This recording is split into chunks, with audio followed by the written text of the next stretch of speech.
Hello, everybody, and welcome back. Dark Archeon here. It is time for pre-Monday prep.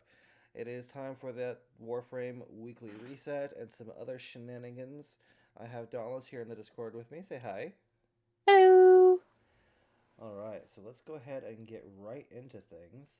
So, first things first, as usual, if you take a look down in my description below, you're going to find links for the Trevor Project. The Trevor Project is a not for profit organization dedicated to helping youth in crisis, specifically those in the LGBTQIA plus community. And given the state of the world right now, it's kind of important. So, if you or someone you know is considering suicide, please reach out, ask for help. There are resources available to you. There's a link provided down below for those resources. The Trevor Project is wonderful and will help you 24/7, doesn't matter what time of the day or night it is. You'll also find that there's a link for donations down below. So if you're in a position to help, please, every dollar matters. Even one life is too many. All right. So getting straight into things today. Shockwave, hello. Hey, Shockwave buddy. just popped up into the Discord, so I'm just getting started. So go ahead and say hi. Hi. You sound like you just woke up, buddy. Uh, no, no, I can't sleep right now. Oh, that's worse. All right. Well, give me just a second. We're just getting into things. Mm-hmm. So as far as the weekly reset is concerned, let's go ahead and hop right in. I believe the affinity booster, like double affinity weekend, still active, or is that over? I don't I know. have no idea. I Well, haven't Hold been on. on Warframe in a few days. let's get right into it. Move this over here. So yes, there is still another 15 hours on the double affinity booster for the weekend. So that's huge. Plus, I just got an affinity booster for my daily login, and these stack, by the way. So if you have a regular affinity booster on top of it that you can buy, and the affinity blessing from the relay, um, you're getting like 2.8 or something like that. 2.8 times I affinity. thought it was multiplicative. I'm not sure. Either way, that's one run to 20 waves on a defense mission, like a COD or Hydron, and you're maxing out everything you have. So, Mm-hmm. absolutely worth it. So, if you have the gear to max out, go do it. All right. Anyway, um, so Shockwave, since you're here, you can actually be super helpful with this. Um, Mm-hmm.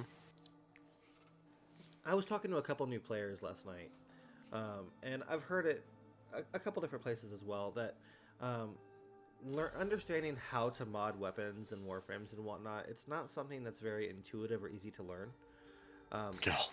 it's something that most players will reach out to other veteran players or watch YouTube videos on how to find what those builds are, right? Mm-hmm.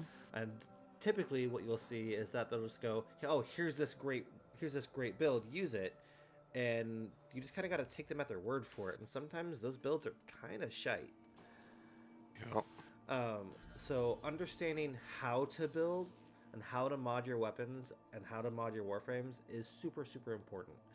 Um, Mm-hmm. as I mentioned in my description, if you take a look, some of the builds that I have are completely absurd. Like, Oh yeah.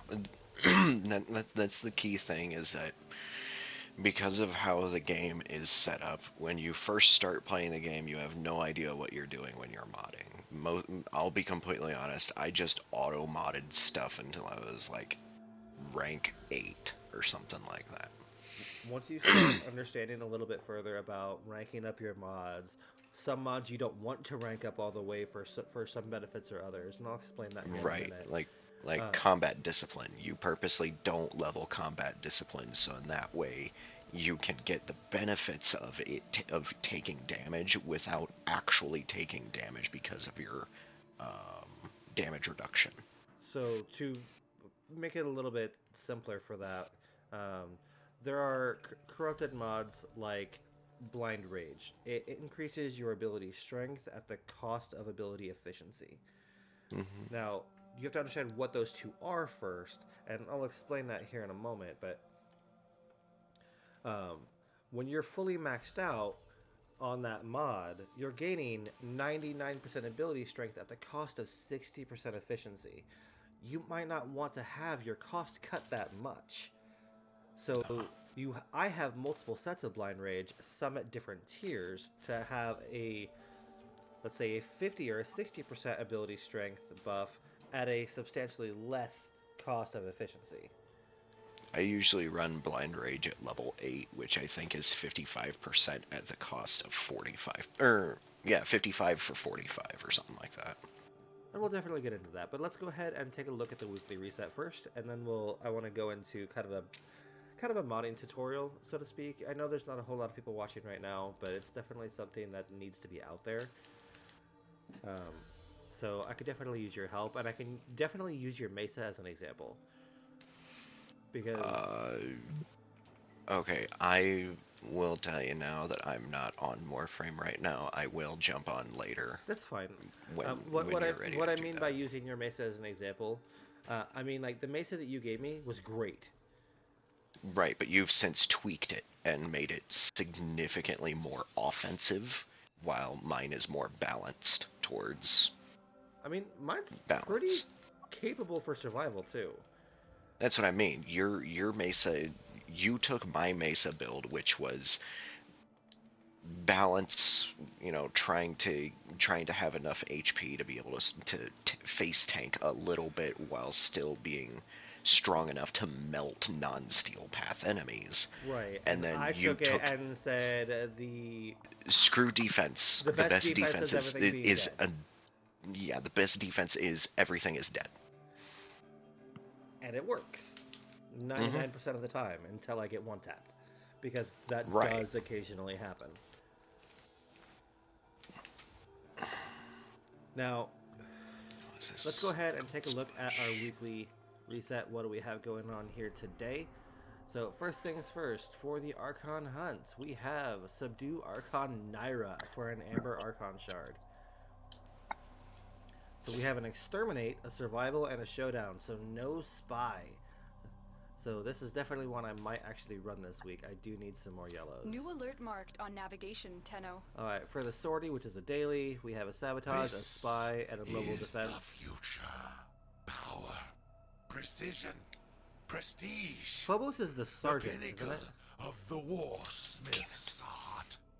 Yeah, that's an easy run. Anyway, so we do have still some active events going on. We still have Star Days going on Fortuna for another 9 days. We still have the Operation Belly of the Beast clan event going on for another 7 days. So if you have done the Jade Shadows quest and are looking for some of those high-end arcanes, this is where you get them from the vendor, which is Ortis, in the Larunda Relay on Mercury. Once you have collected enough motes, volatile motes, this is where you get them. Alright, so as far as alerts are concerned, there were some alerts still active for a few more days. I don't show them here because I've already done them, but there is an alert for an Orokin Catalyst and an Orokin Reactor. And the same one, there's one for a Forma, and there's one for 5 Universal Medallions. And those are all really simple missions. Go run them, be done with it, pocket your potatoes. Alright, let's see what Duviri has in store for us this week. Alright, under regular path, we have the Circuit.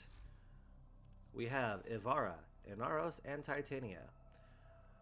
Alright, so Inaros and Titania are both obtainable via quests.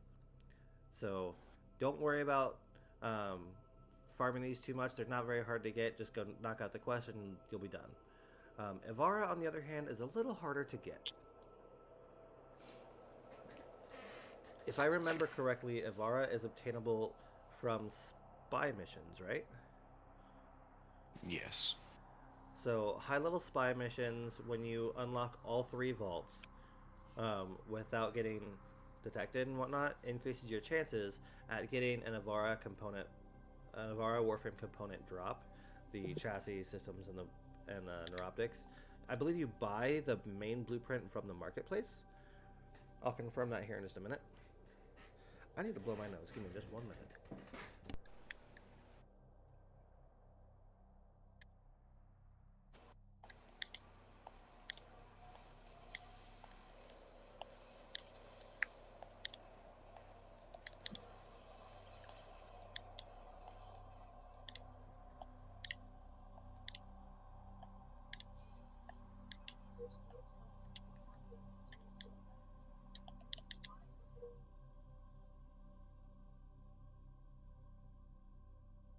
Okay, I'm back.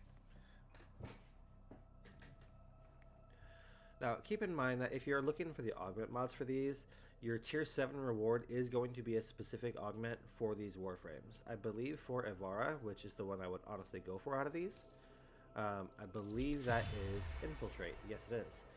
This is her Prowl augment, her third ability. Avara is able to bypass laser barriers and gains 25% movement speed. So when she bypasses those laser barriers, she is not going to set off any alarms on any spy missions. So super useful, but that's really the only use it has. So keep that in mind. Anyway, let's take a look at Steel Path. For Incarnins this week, we have the Lex Incarnin. This is the most powerful secondary Incarnin in the game. Shot for shot, this is going to be the most powerful. So definitely pick that up if you don't have it. Magistar Incarnin, this is the Warframe space program. Boltor Incarnin, the Bronco Incarnin, which I've heard mixed things about. Not the best, definitely not the worst either. Then the Ceramic Dagger Incarnin, which is phenomenal when paired with a certain setup. And then if you, of course, have all the Incarnins, help yourself to some free Riven mods. Or just grab some Kuva. I am going to go for the Boltor and the Lex. Alright.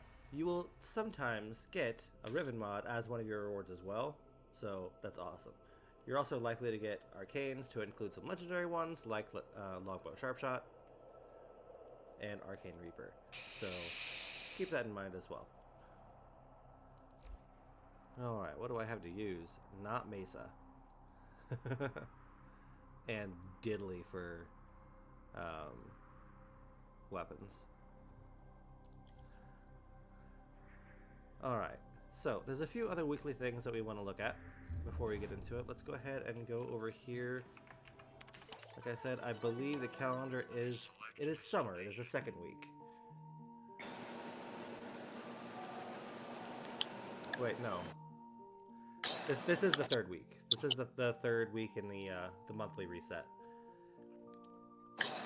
We'll go all the way to September. If you're not dating one of the Hex members, now is your time to get that started. You may run out of time to do that, though. Keep in mind. If you are dating one of them and they are back into you, and you have them back in your back room at the end of next week on the reset, you'll be able to get that kiss scene with them. Alright, now we'll discuss that a little bit later. So let's take a look. Do I have anything new built yet? I'll have an Aura Forma here in about just under 4 hours. Wait. Was one of the missions an Orcan Catalyst and Orcan Reactor together? Correct. Okay. I got confused because I thought they were separate. No. There's one mission for an Orcan Reactor and Catalyst together. There's one for a Forma, and there's one for 5 Universal Medallions. Okay.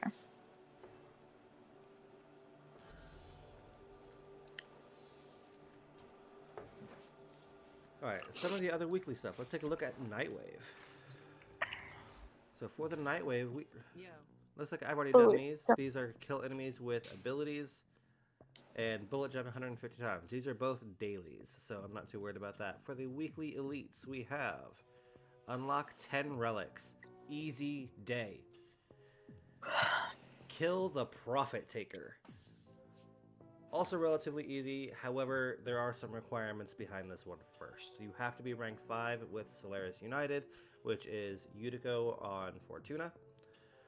Once you hit rank 5, you'll be able to go into the back room there and talk to her at the briefing table and do the Prophet Taker fight, eventually get the Archgun Deployer, and then do the actual fight itself, as well as do the Exploiter Orb if you should so choose. Alright. Polarize a weapon, companion, or warframe. Not in Simulacrum. Easy enough. So to polarize something, this is something I'll go over when we discuss modding here shortly. Alright. Earth Miner. Mine 3 rare gems or ore in the plains of Eidolon. Okay. Not doing that one because I hate mining. Pierce and kill 2 or more enemies in a single bow shot. Alrighty then. So let's take a look.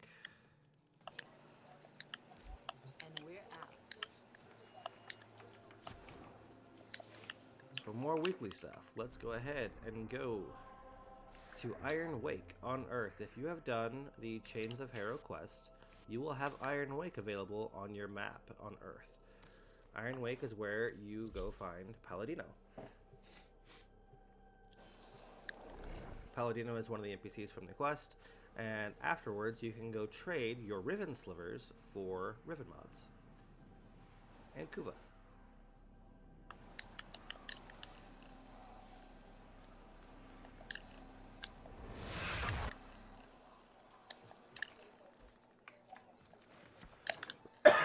Oh, excuse me. Ooh, lag.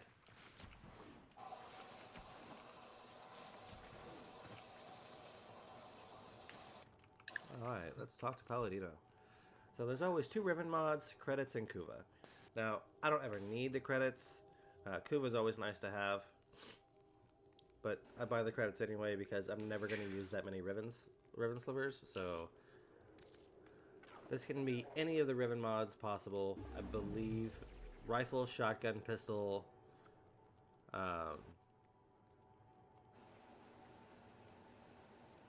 or melee. I believe it can be Zaws or kit guns as well.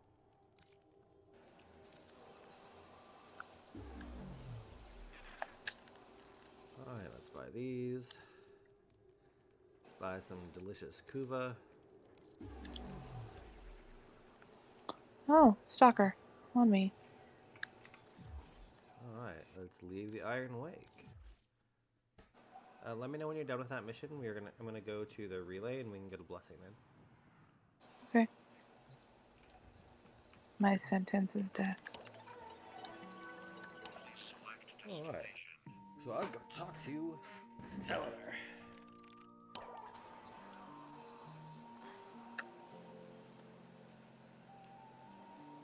Let's buy her a gift first.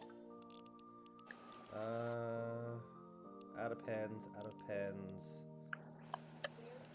out of sticky notes, out of plants. A notepad? Yes, notepad is good.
Coffee. Never go wrong with coffee. No, I'm good. I meant for Letty.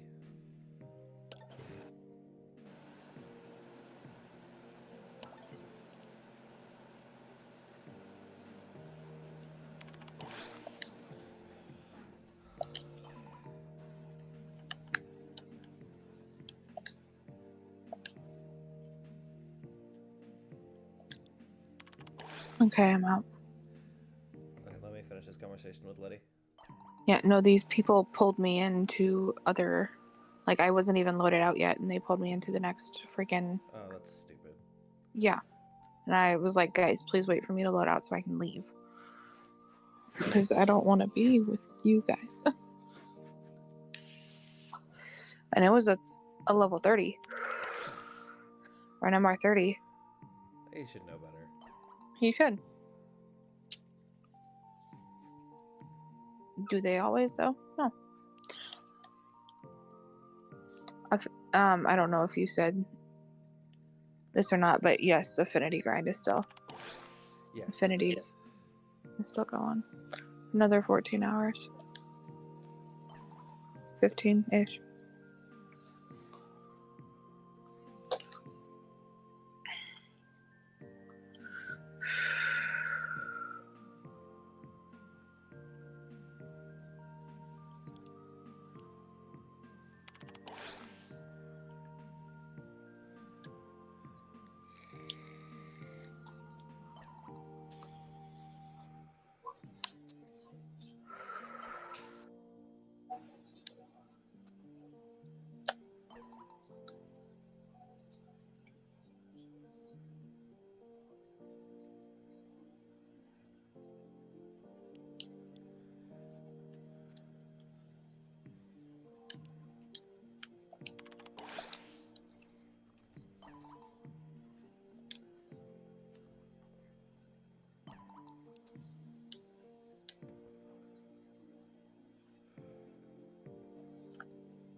Okay. Let's see.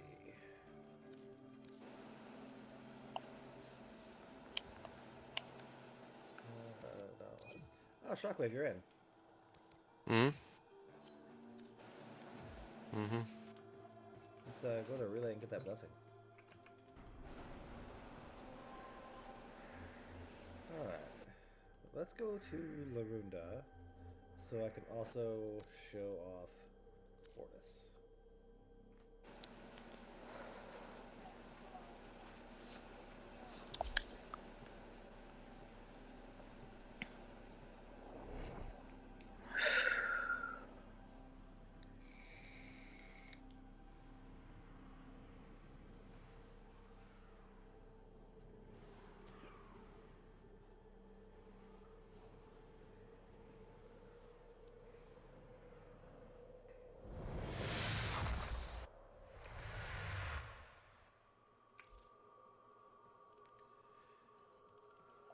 Alright.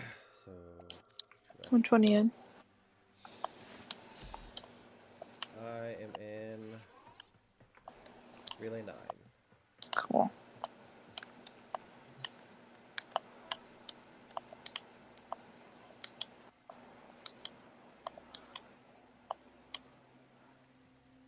I see one of you.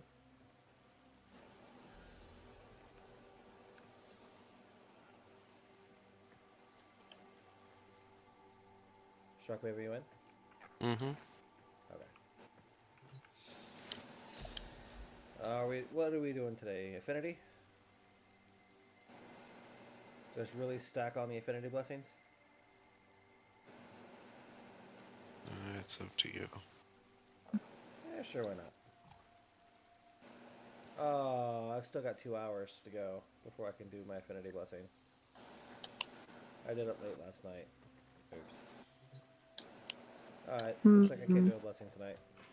That's okay. Rude. No, I'm just kidding. Alright, so one of the reset things that we can do here, though, is we can go talk to Teshin. If you have Steel Path unlocked, Teshin is the Steel Path Honors vendor. So for this week, he has a Veiled Ribbon Cipher and a Shotgun Ribbon mod. You can only buy them once. Oh, look at that. That's a credit blessing.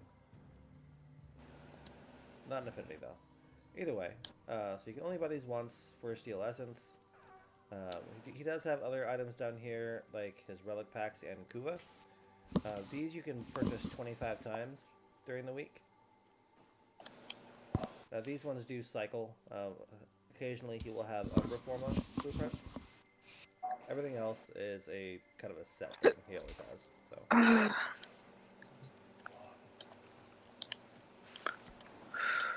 Let's see. Let's go talk to Ortis. So Ortis will only be here for the remainder of the event. Of the Jade Shadows Belly of the Beast event. So if you are not in a clan, you can come here, commit volatile modes after you've done the event mission a number of times, and you can pick anything out of here. So in here we have the Vajma blueprint and the City Lacera blueprint, which is both weapons, as well as a whole plethora of arcanes. This is where you can get things like Arcane Velocity, which is a must-have for like a Mesa build. You can also get like Arcane Aegis for shields, Arcane Pulse for health. You get lots of good stuff. All right.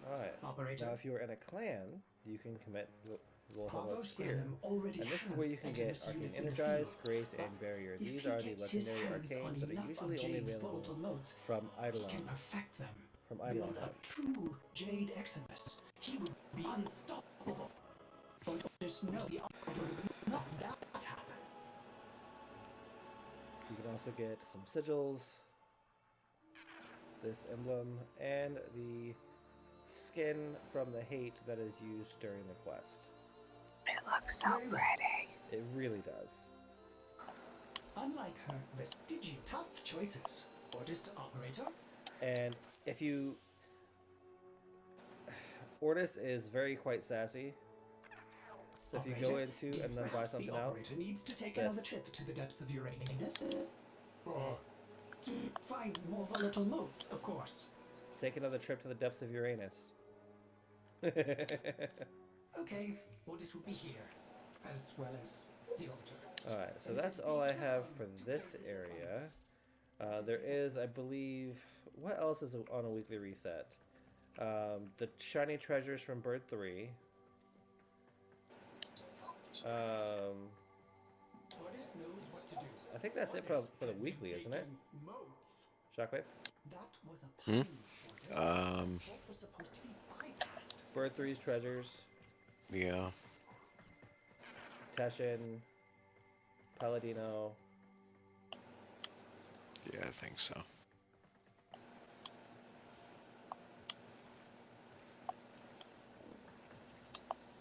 Well, let's go talk to...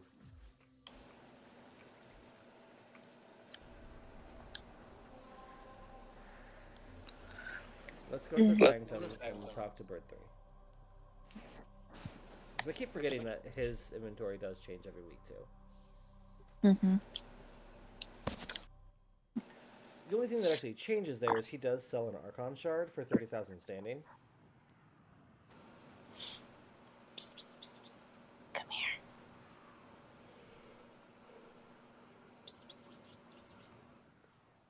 Okay, why did you doing that wake me right the hell up? It tickled your brain. Apparently.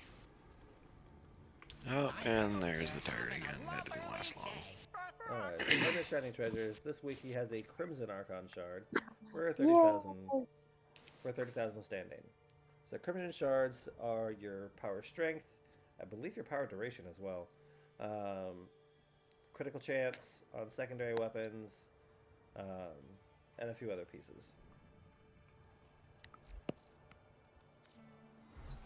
Bye-bye now. I don't have enough standing for it. Oh yes, Deep Archimedia. I wouldn't want Lloyd to struggle, so That's would another you. weekly. Several experiments are threatened by the murmur as they near completion. We shall protect Master Entrati's good works via a three-phase response. Prepare well.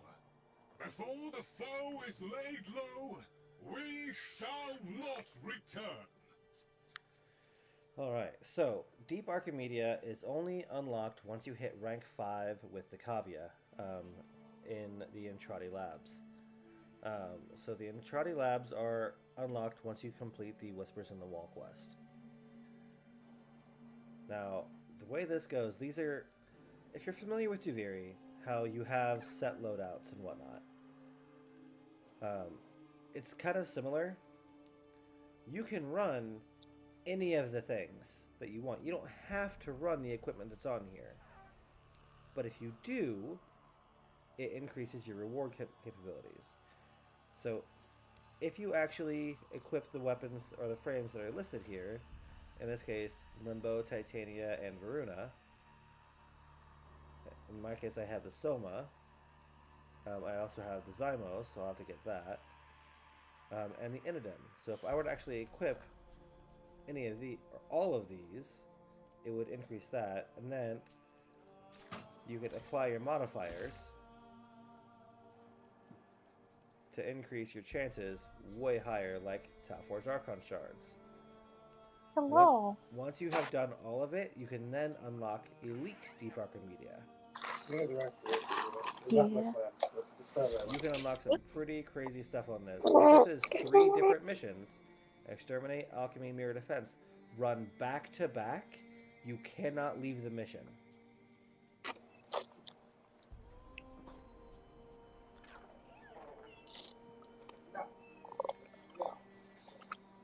So you have 5 search pulses to begin with, which is your, I can't think of the name of it.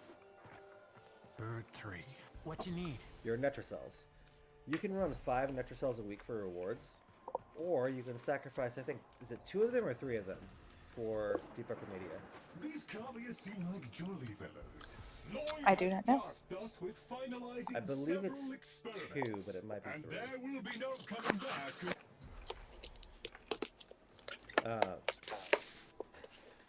But if you do that, you can run the Deep Archimedia and get substantially more rewards than just 2 Archon Shards. Or potential Archon Shards. Words of advice, Tenno.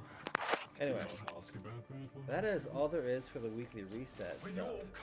So let's go ahead and get into a quick modding thing. So I'm going to go ahead and go back to my hub.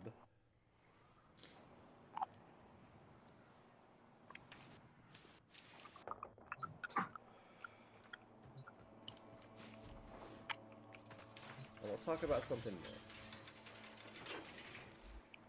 Alright, so my build of the day is stuff I use for stuff that I need to master, that I need to rank up. So my Sevagoth Prime is completely unranked. I've never used him. He is what he is, right? So if I go into the upgrade, he has some mods on him because I've applied them already. Hey, how's it going, Astro? I'm just getting into my modding tutorial, so perfect timing, man.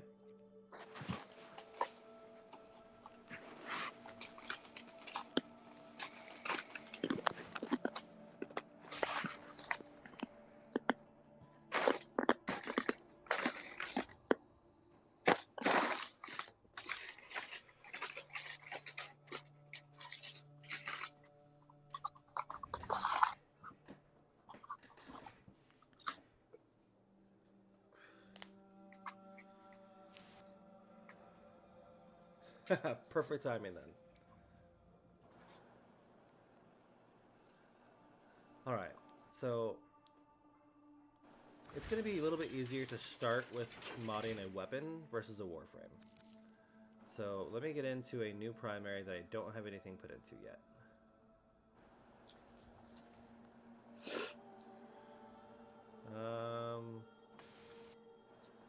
Volcar Wraith. This is the only primary that I have left to actually put anything into.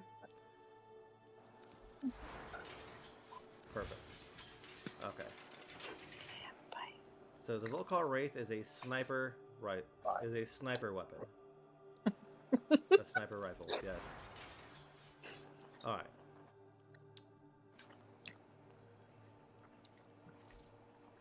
Tenno, a new alert has begun. It will be marked on navigation. All right. So its base statistics. It has a 25% status, a 25% critical, and a 2 times critical multiplier. All right. So these are the 3 main stats that we look at first before anything else. This is how we determine how we're going to mod it. As I said the other night when we were talking, most weapons have one of 2 builds. It is either a critical damage build, or a critical build, or a status build. Very rarely is it anything different than those 2. No, it's just smaller bite. There are occasions where you build for both, but those are, like I said, pretty rare.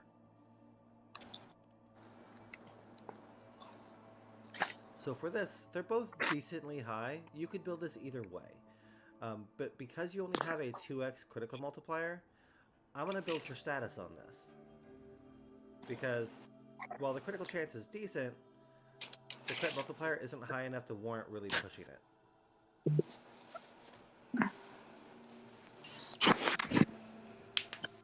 Dallas. What? What? So there is an exception actually to sniper weapons. Shockwave, are you familiar with the Volcar Wraith? Do you know if it has a zoom on the aim? The Volcars, I don't think they do in general. I believe the Volcar weapons are iron sight. Okay. So some snipers that do have an actual like scoped zoom when you aim, they have the ability to zoom in further, and if you do, you increase your actual. I think is it critical chance or critical multiplier that you increase? Multiplier. Okay, so it's a critical multiplier, and for those weapons, if they have even a slightly less critical chance like this, that boosted critical multiplier on a zoomed in shot makes it worth building for critical, even though you normally wouldn't. I don't get it though. You don't get what though?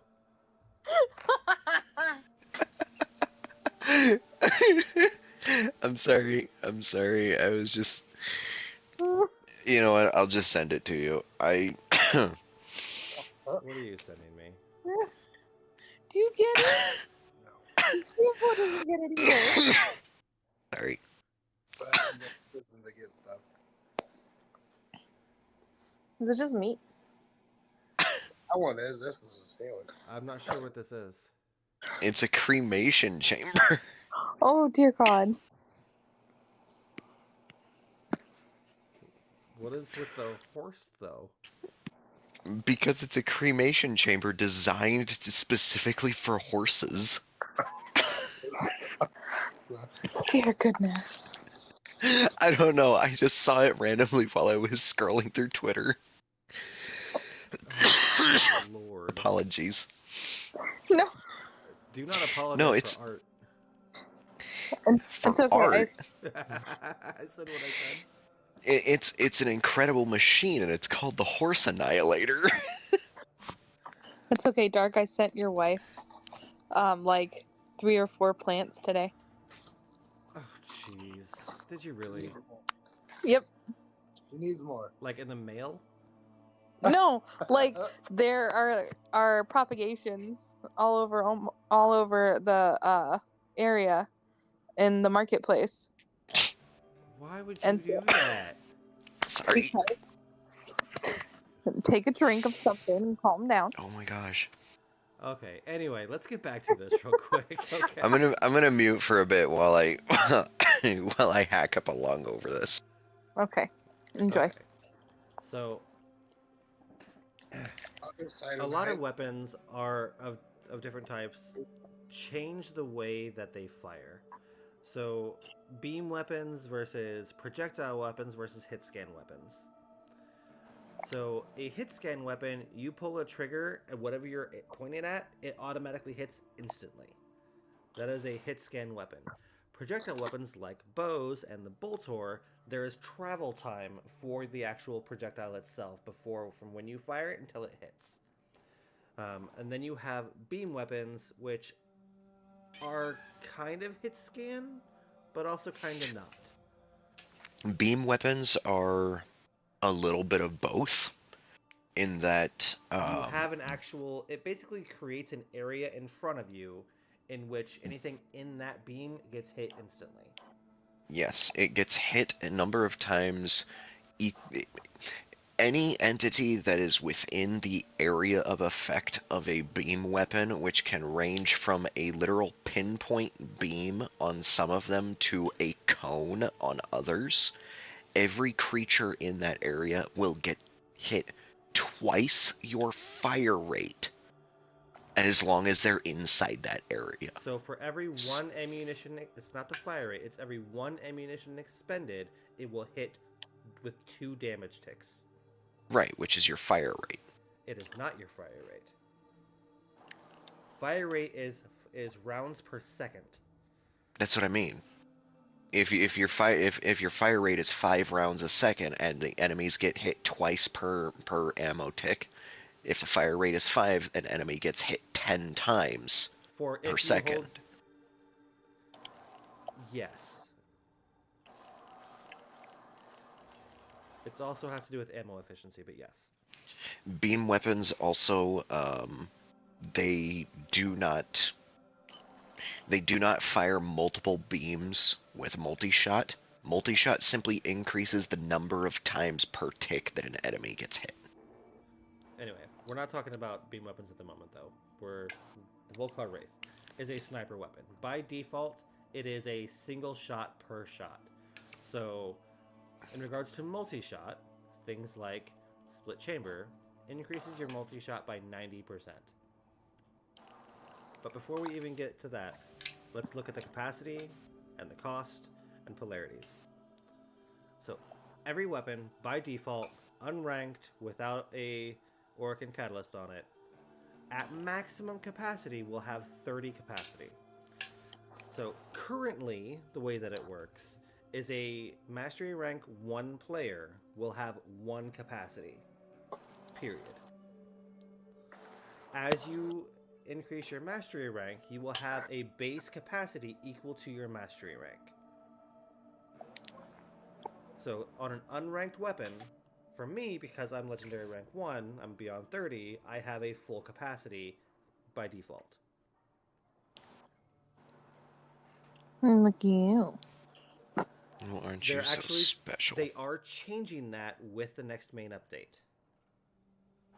Isn't it the base capacity is going to be 15? Correct. The base capacity will be 15, and every 2 Mastery Ranks after that will grant an additional 1.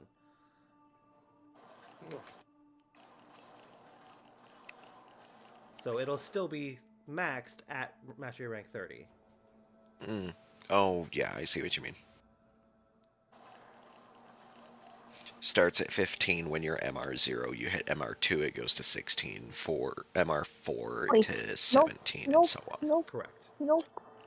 Yeah, That makes sense. That way you have some ability to mod your weapons from the get-go. Right. For newer players. someone let us up. Now, because I have an extra one, I have extra catalyst. So if you go into actions, down here at the bottom, on a new weapon, this is true for Warframes as well, you will have the ability to install an Orokin Catalyst or an Orokin Reactor. Reactors are for Warframes, Companions, Archwings, and Necromechs. They double your capacity cost. Catalysts are for weapons. I'm going to go ahead and install one because I have one extra. Usually I would only ever install a potato, they're called potatoes, on a weapon that I know I'm going to keep. But for the sake of explaining this, I'm going to go ahead and do it. So that doubles my overall capacity cost to 60. So on any of the mod slots that you have here, you'll find that like this first one here has this little V in the corner. This is what's called a polarity. You'll find on the mods you have each mod has its own polarity type in the top right corner. These are associated to the actual schools: Madurai, Zvazarin, Naramon, Unaru, and Zenark. I don't have any of those mods for this weapon because those are kind of specific, and there's lore behind that. But either way, so if you let's take Split Chamber for example, which is multi-shot, and I place it on any slot, it's just base 15. It's going to take away 15 from your overall capacity. If you apply it onto one with a matching polarity, it cuts that cost in half, rounded up. So in this case, 15 becomes 8. Therefore, you can actually apply more stuff. Oh, I'm invisible. Instead of Split Chamber, though, I'm going to prefer Galvanized Chamber. Because on a kill, it increases me even further beyond that 90%. So now we add multi-shot up here, because it wasn't there before. When we add multi-shot, that is for every one shot you fire, it's actually shooting 1.8.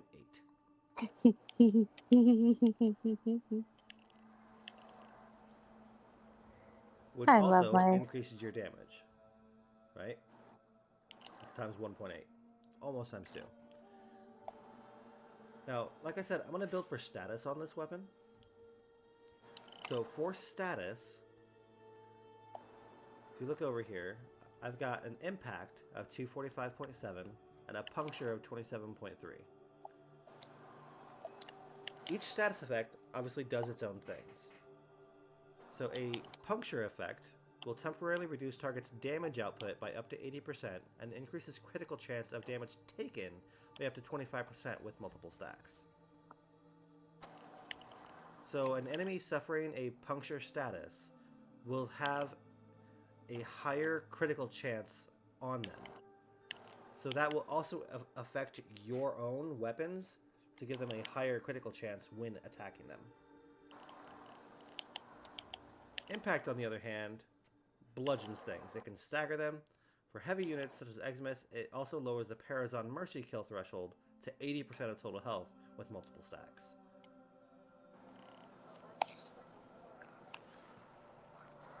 That I didn't know, that was new. Either way, so because we're building for status on this and not critical chance, to start, let's do kind of a newer one first. So we're gonna do Split Chamber. We're also gonna do Serration. Okay, where's my Serration? There it is. So Serration is one of those mods that you get from the very beginning. It is a flat damage mod. All right, it will increase your overall damage by 165%, which is great. Now for status, let's see. We have a lot of different options. Ideally, you can get your 60/60 mods. These are relatively simple to get. You've got, it's a element and then a status. So electric 60% and status 60%. These quite literally add 60% of your overall damage as electric damage onto the stack. And it increases your base 25% by 60, which takes it to 40.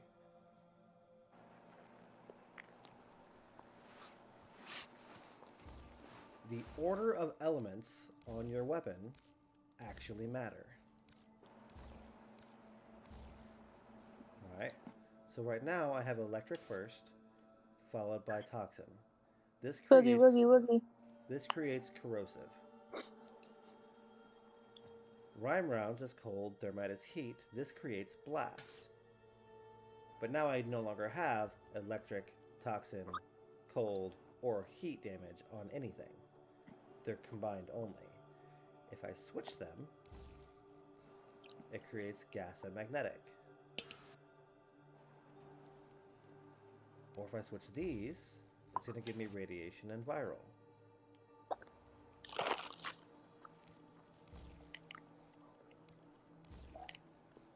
There's gas, magnetic, radiation, viral,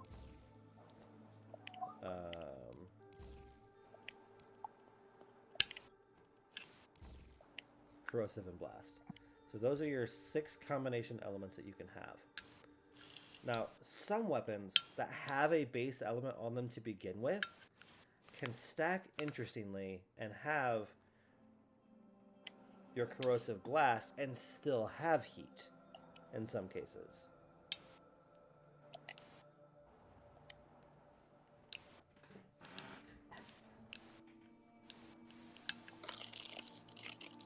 But now we have our highest damage here is going to be corrosive and blast, right? So if we look here, for every single shot, we have you have an 85% chance of creating a status effect. And when you do, these are the percentage chances of which one it's going to be.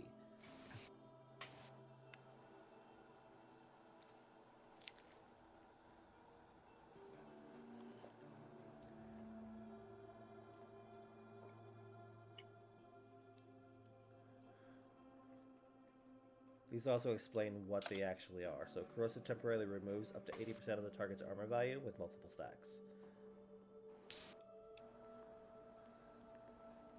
So it may take a little while to read into what the actual statuses do and how you want to build. I prefer to run radiation viral, primarily because of this. Viral stacks increase damage to health up to 325% with multiple stacks for a short duration. That is a huge damage buff onto everything. Now, there are other ways to get viral damage onto your weapons without actually modding for it, with abilities like Nourish from Grundle, or from a Vulpaphyla, which is a companion. So there's a lot of different things that you can build for that. One of the other things that you could do is throw on, like, Rifle Aptitude. That's to increase your status chance even further. It's not going to affect your damage type, but if you can, and you can buy Galvanized Aptitude, it's going to increase your status chance, but it's also going to apply direct damage per status type affecting the target. So this will act as a flat damage buff in place of Serration, or you could run both. But right now, I can't, so I can only run base Rifle Aptitude. But let's go ahead and continue going on with one other thing here. So, where was it? So, Hammer Shot is another one that increases critical damage and status chance. This is what's called a Nightmare mod. So it gives you 2 bonuses. These you can get from Nightmare Mission alerts, and they're absolutely worth farming these, because these are worth typically about 10 to 20 plat apiece. And now that increases my status chance over 100%, and increases my critical multiplier, so when I do have that critical hit, it's going to hit harder. On top of that viral, so it all stacks together. Now, this mod slot over here is what's called an Exilis mod. So Exilis mods typically are more... They don't increase damage most of the time. They are more for ease of use, except functionality weapons. Like Stabilizer, they decrease your recoil. Ammo mutation mods, they give you more ammo back on the drops you have. Ammo maximum, increased zoom, increased recoil for a fire rate, or decreased recoil for a higher fire rate. Or, sorry, decreased recoil for a slower fire rate. So, a lot of these here are more bonus Not super useful though. In most cases, depending on the weapon, I'll throw on an ammo mutation. Now, arcanes are a whole other thing that we'll get into later.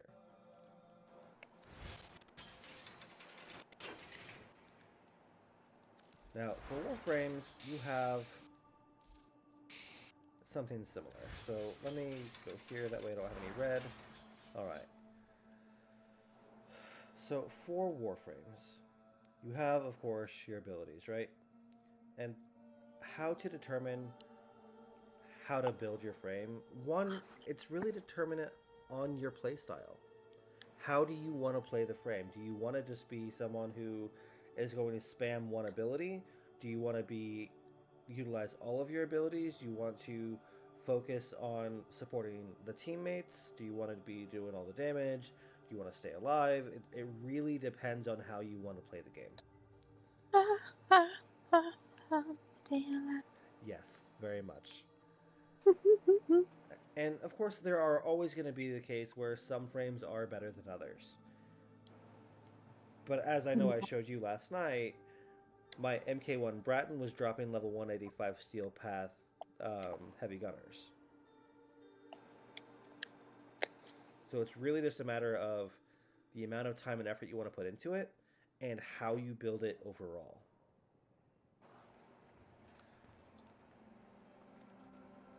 So for Sevagoth, I don't usually play him very often, but he has the Exalted Shadow, and there are a lot of things that go into the Sevagoth build. But starting off with basics once again, you start off with 30 capacity. I already have a Orkan reactor installed to double my capacity. So out the gate though, you have this aura mod slot. So your aura mods, this Sevagoth does not have a polarity in his mod slot, or in his aura slot, which is kind of bad. Hey, I'll be right back. Okay.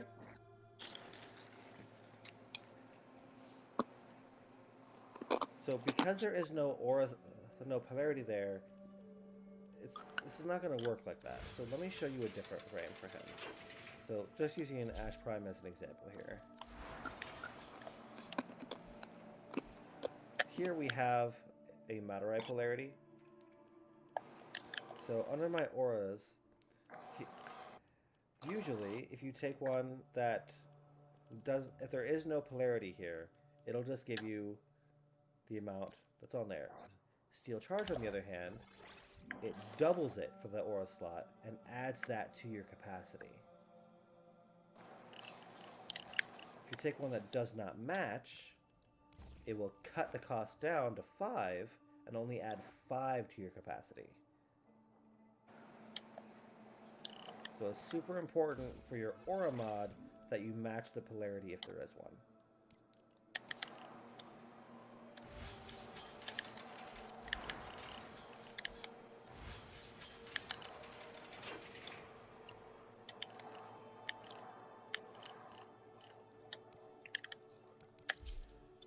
Going back to Sevagoth Prime though, because there isn't one here, I have Energy Siphon equipped.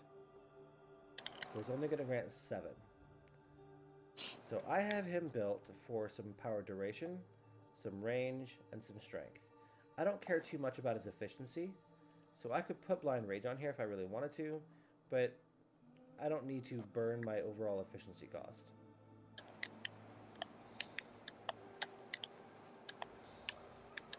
So your efficiency, if you look here, abilities cost 100% of their initial casting value, right?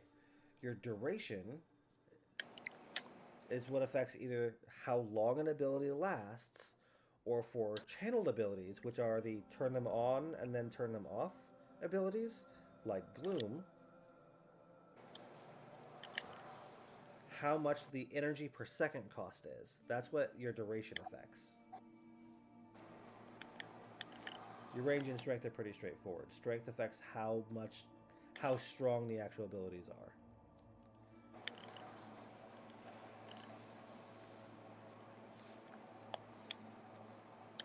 arcanes we'll get into another time.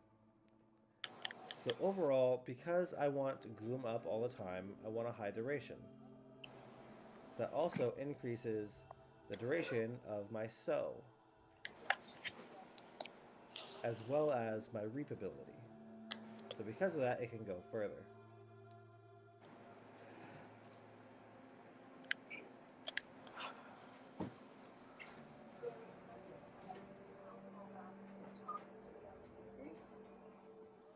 He's pretty cool. People only staying for one round of COD. I'm back. Alrighty then. Welcome back. Let's Literally, get the though. Basicarius.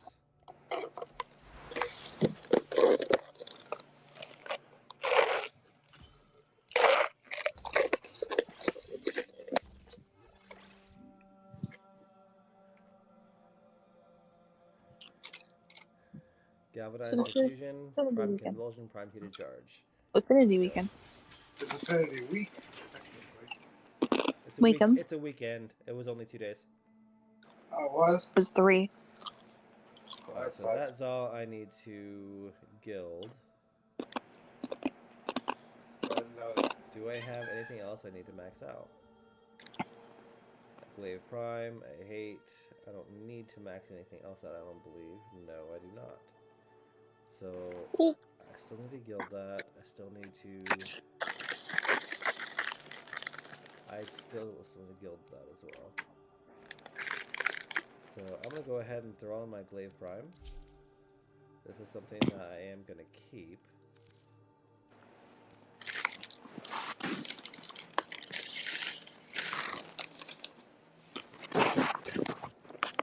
And now I will be back. No. Boop.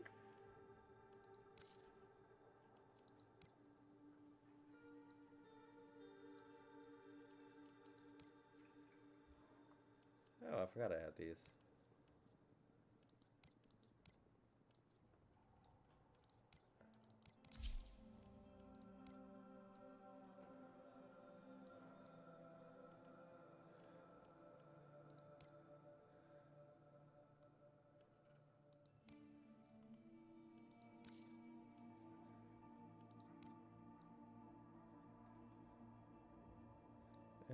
Glaive standard holster.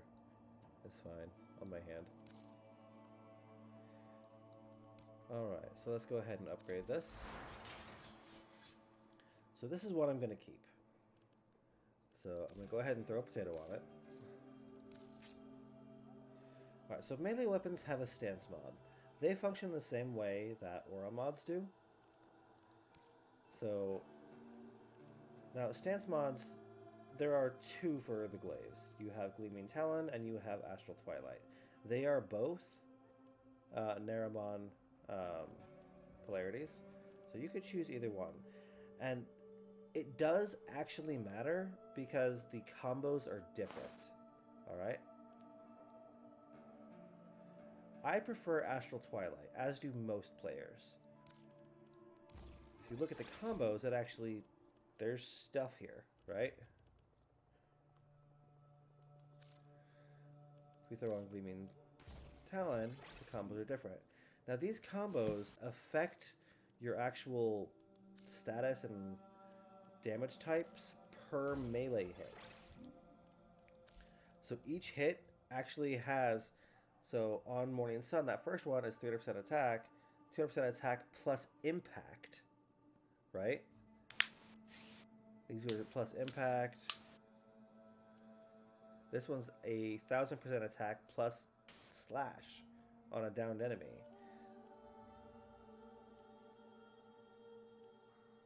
So this last one here, Rising Moon, this is going to be a all-around attack and lift.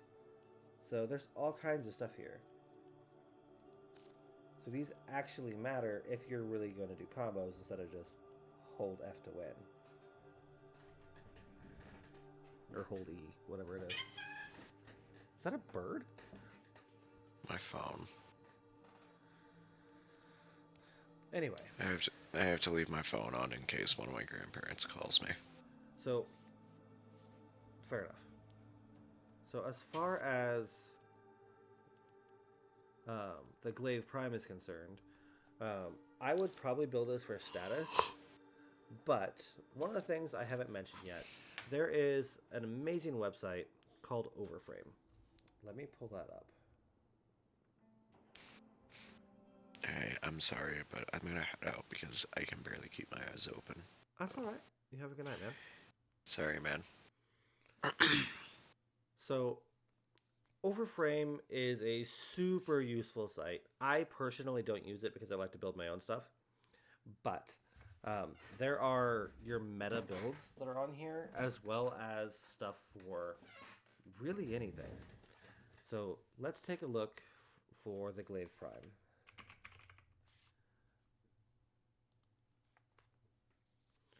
So this is going to show what it is, all the base stats of it, right?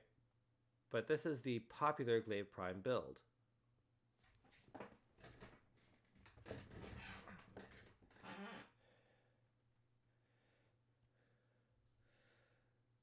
So it shows what each of these are. But there are many other builds too, right?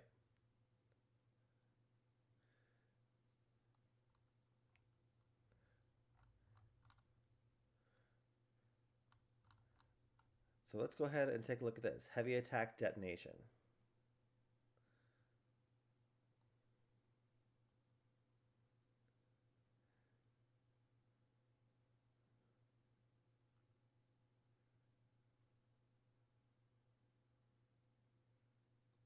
So killing blow, melee damage on heavy attack wind up speed, initial combo, minus combo duration, that's fine.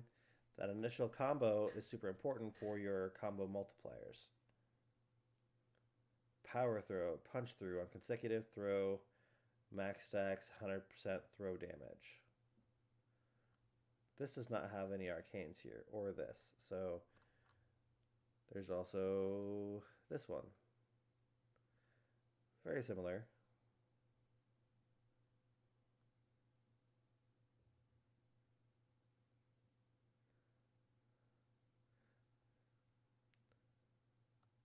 As I was saying earlier, most of these use Astral Twilight versus the other one.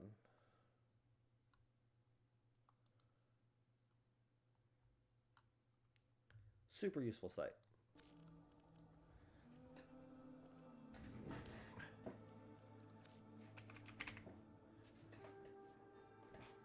So volatile quick return, -1 bounce. You want this to come back and so you can throw it multiple times. Let's rank this guy up. So -4 bounce, but it increases the blast radius. So you throw it, it just detonates if it hits something. Do I have any amalgams? I do not.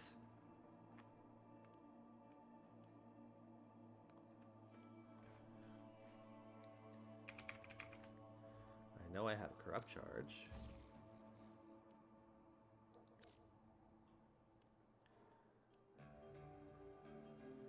Sacrificial Steel.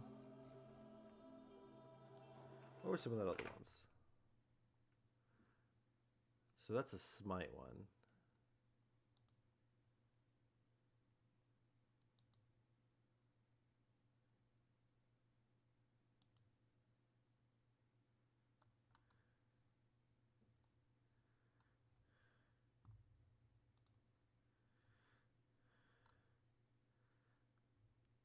So Killing Blow, Gladiator Might, Sacrificial Steel, and Sacrificial Pressure.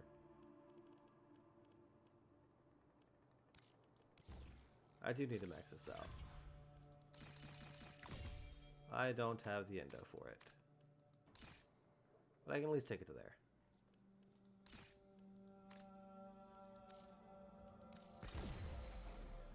So that's going to increase my melee damage and increase my critical chance by 250%. So now I'm up at 77. What were the other ones I didn't even see? Killing blow, prime pressure point.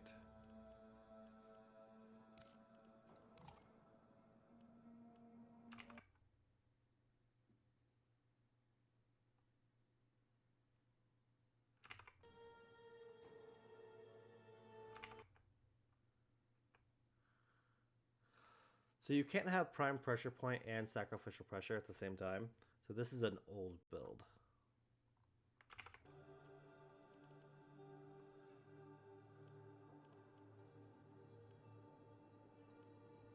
So this is 112%.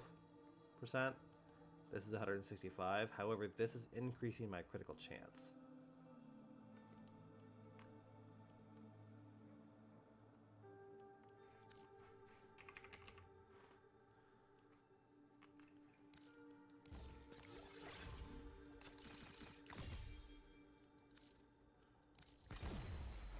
So we want that heavy attack wind-up speed, which is the throw.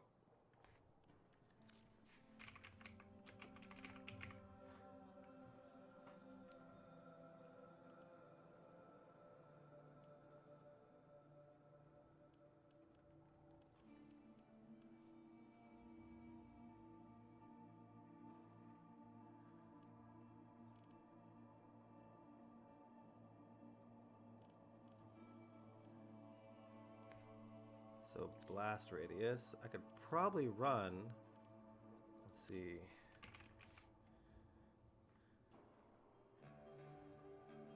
No, I can't run blast. Interesting.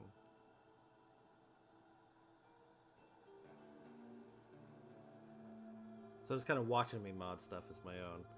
So the Riven disposition, if you have a Glaive Riven mod, which I believe I do. New phone, who dis? Hi, baby. Welcome back. It's a me. There we go. So Okay. there are melee Riven mods. So I could get a Glaive Prime Riven. It's not really worth it because it's only a Riven disposition of 2. But it could grant some pretty cool stuff.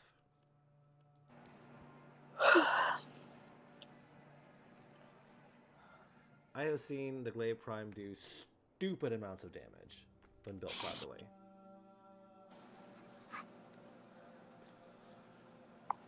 So one of the things that I want to look at is the actual detonation. So right now, the range on the blast, or the, I think it's 7.8. Heavy attack, damage, charge, throw, heavy bounce attack. There's a lot of stuff here.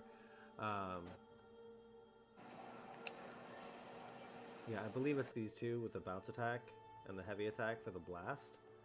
The meter, it's 7.8 meters, but if I throw on primed reach, that should, it does not.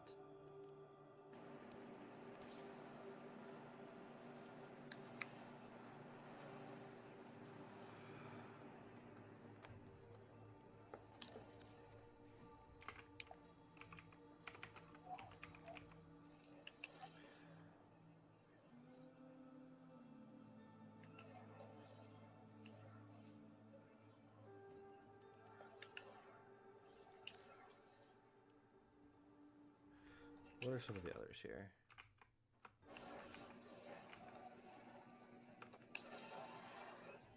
So we have Amalgam Organ Shatter, Gladiator Might. Let's take a look at those. This is going to be critical damage.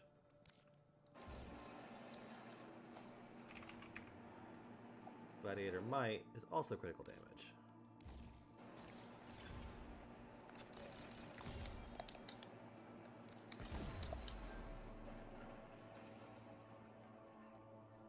So this is taking that critical multiplier to a lot higher.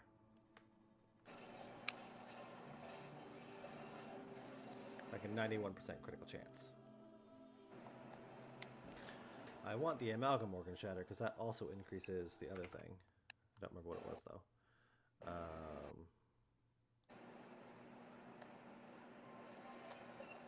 heavy attack wind-up speed. So one of the other sites is going to be the Warframe Market, Amalgam or Organ Shatter.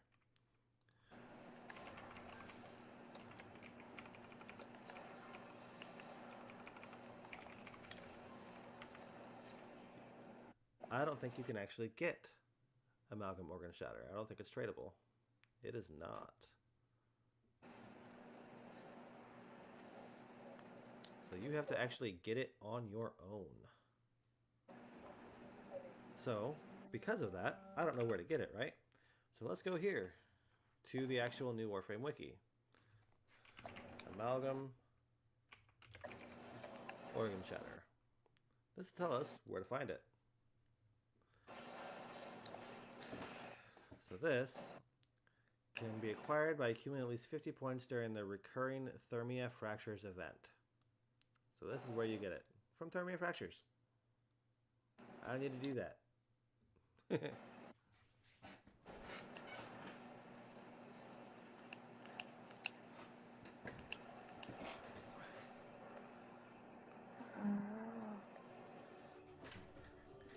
Alright. So that's a lot. But I can still equip something else. So let's just go ahead and throw on Focus Radiation, because that's heavy attack efficiency anyway, and adds radiation damage. That's a full loadout. Let's take a look at my Exilus mods, though. So, Discipline's Merit, increase, and Mentor's Legacy enable Tennokai. Tennokai is basically, it allows you to have free heavy attacks without consuming your critical multiplier. Or your combo count multiplier.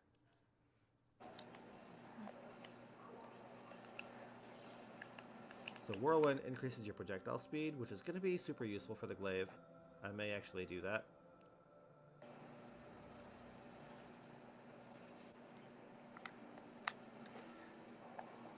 Because I'm not going to be doing a whole bunch of melee hits with this, I'm just going to be throwing it constantly. So I think projectile speed is going to be better, but I'm definitely going to have to put on a Forma to reduce this. So what a Forma does is the polarization, right? What that does is it adds a polarity, like I was saying before. There's no polarity here. It adds a polarity of your choice to that slot to cut your capacity cost in half, allowing you to equip more mods.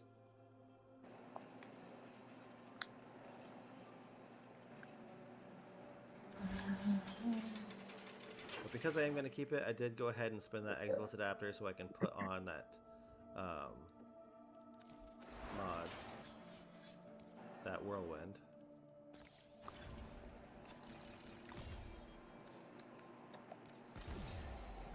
So for Whirlwind to have 180% projectile speed, that thing's going to fly. Now, melee arcane adapter. Yes, let's go ahead and do this. So, like I said, because I am keeping it, I am dumping all the stuff into it. So, for arcanes, they're kind of mods, but they're like more special than regular mods. They're gonna do things. Most of the time, they're passive as well. Yes. So, enemies affected by statuses or by status effects gain 6 additional stacks when they're knocked down or flung by melee attacks. That's melee afflictions. There's also things like melee duplicate. On base critical hits, you have a 25% chance for your attack to strike a second time. You get a second damage tick. When maxed out, it's a 100% chance all of your hits hit twice, literally doubling your overall damage.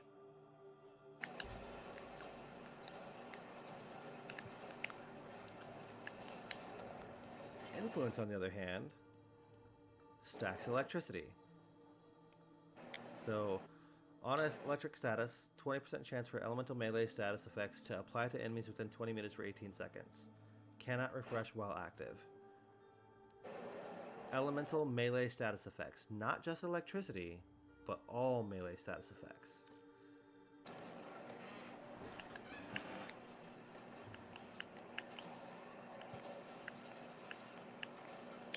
For me, I'm going to go ahead and throw on my melee afflictions. Because I have it maxed. And we're going to go have some fun with it. Alright, for my companion, this guy, Gilded, is maxed. I can swap him out. I don't need him anymore. I don't have anything else I can currently need to max for companions, so I'm going to just go ahead and throw back on my Worm Prime. He's good to go. The Hellstrom, on the other hand, I can swap out to another weapon. Upgrade this, just throw something on it.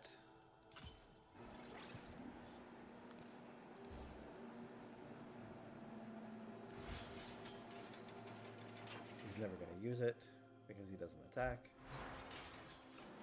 Alright. So now, after almost an hour and a half, I'm ready to actually do a mission. Modding can take a while if you do it right.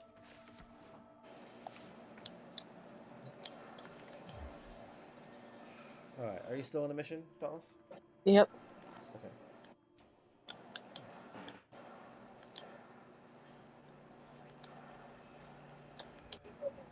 So one of the things that's kind of important to know, so for frames like Sevagoth and Excalibur and Mesa, they have what's referred to as an exalted weapon. As they rank up, they gain their fourth ability, which is Exalted Shadow, right? It's literally another item down here to mod.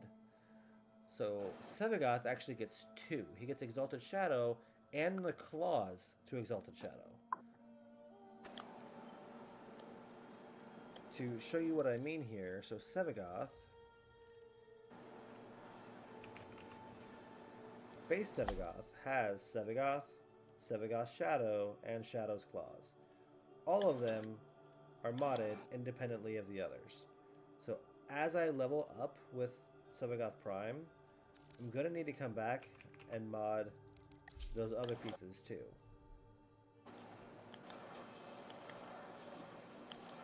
One of the things I always make sure though, anytime I'm going into level stuff up, I'm gonna die a lot. I know that. That's okay. I take the big gun with me just in case things get scary.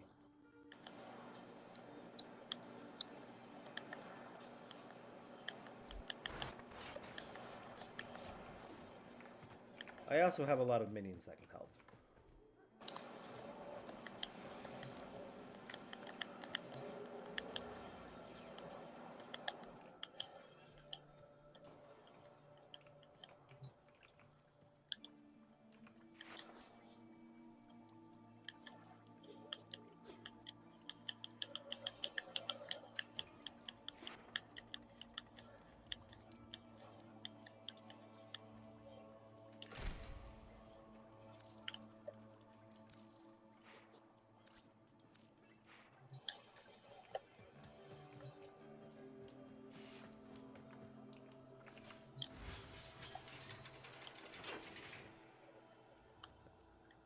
I think I modded everything I can.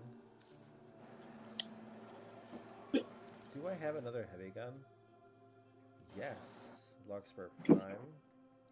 Arch gun locked. Why is it locked? Oh, because I don't have a thing on it. Okay. I also have the Mandanel.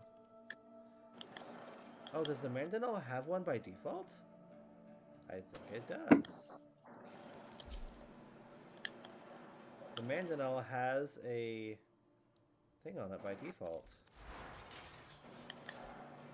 Grab a mag. That or it just doesn't need one.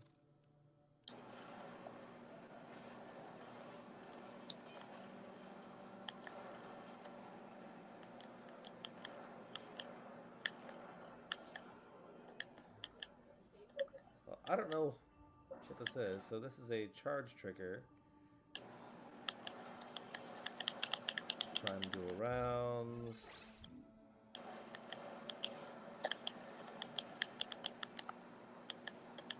Prime Riveto Line barrel.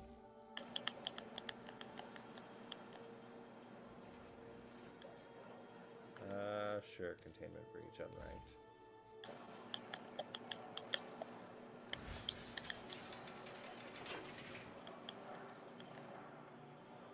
So now I literally have everything set to just go have some fun.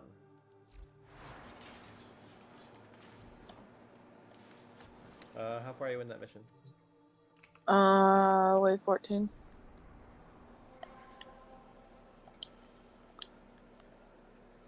Astro, if you're still watching, is there any questions that you have as far as modding? I'm pretty sure I covered most things, but I know that's also a lot.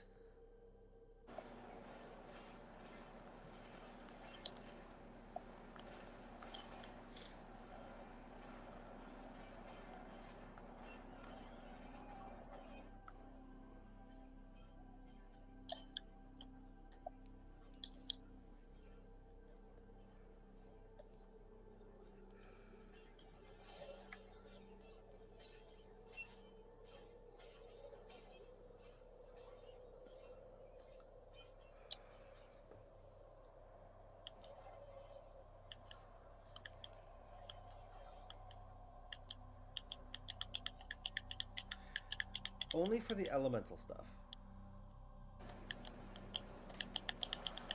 The order the mods are in only apply for elemental stuff. There are a few exceptions to that. Actually, since I have my... There is one other thing I wanted to go over that I did not go over, which was companion modding. So for companions... So there is something here as well. So you have your precepts, right? So your precepts for any sentinel or companion, Kubro, whatever it may be, right? Precepts are abilities that the companion will do. So vacuum is an ability. It's what allows them to collect all the mods, right? Mods and loot. Good. That's good. So now the important thing is usually all your sentinels are going to have 4 precept polarities on them. So, well, 3 for this one. I believe I changed this one actually. So 1, 2, and 3 precept slots. After you have actually done put a forma onto it and added a polarity, you can rearrange the polarities any way you want. So I can literally just swap those.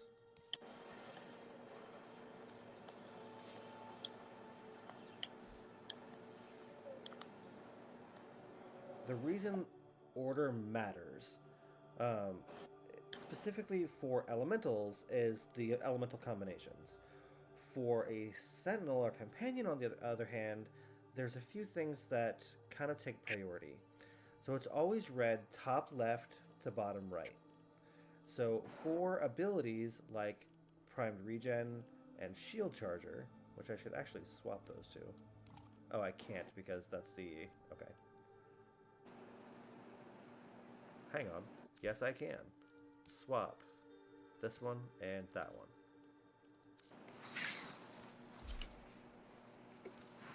Now I swap those, and then that kicked something off. Vacuum, I think it was. Yes.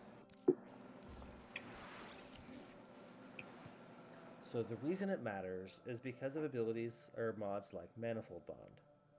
So Manifold Bond is companion preset mods apply status effects from companion weapons. However, also killing enemies with one or more unique status effects reduces companion ability cooldowns by 3 seconds. Now, it doesn't really specify that there are cooldowns for stuff like Guardian. So the Guardian mod boosts your shield by 100% when it runs out. So if you get like, your shields just get tapped, right? There is a period where you are invulnerable, usually for about 2 seconds. Now, Guardian will refresh your shields to 100% instantly. However, there is a cooldown on that. It doesn't specify what it is. It doesn't really matter. The point I'm gonna is... do mastery rank real quick. Oh, sweet! Yeah. Manifold Bond, if you're killing enemies with a lot of statuses on them, like with a good status weapon, this is going to reset that cooldown on Guardian. So if you take another big tap that blows your shields away, it's going to boost them back up again, greatly increasing your survivability. Now, if this is already still up, but it's done the shield charger ability, this one is, it will increase your Warframe max shields and shield regeneration by 60% for 10 seconds. If I'm killing things, once it does the ability for 10 seconds, there's a cooldown period. It doesn't specify what that cooldown period is. It never does. It's kind of in the ether, and I wish it's something that they would actually specify for the numbers. That's kind of not hidden. But that Manifold Bond will make it to where it happens faster. It will prioritize this ability first for the cooldowns, then this one, then the next one, and then finally the last one. The last one for Vacuum doesn't have a cooldown, it's just always active, which is fine. Prime Regen, if it is going to increase, or recovery time reduces by 29 seconds. Revives within 10 seconds of invulnerability. This is at rank 8, by the way. So if your Sentinel goes down, or I believe it's Sentinel, yeah, if your Sentinel goes down, then it can come right back up much quicker. Because it's usually What the heck is this? What is this? Oh, yeah, that was fun. I understand why it was... There are other mods, like, let's take Metal Fiber as an example. This is to increase your armor for your companion, right? There are also other mods, like, what is it? Vitality? Where is it? It might be for companions only, not sentinels. But there is another one. Let's go ahead and, as an example here. Okay, so here we go. So there is Metal Fiber, right? Which increases the armor on the companion. I do, yes. It is one of the better weapons that a lot of people first start taking into Steel Path and then realize that it can't keep up. So there's also Metal Fiber and then there's Link Fiber. Alright? So what these do for your companions, like your Kubro, your Kavat, your Volpaphyla, they give the armor flat buff based on the companion stats, and Link Fiber increases max armor by the Warframe stats to the companion. So there is a synergy between the two.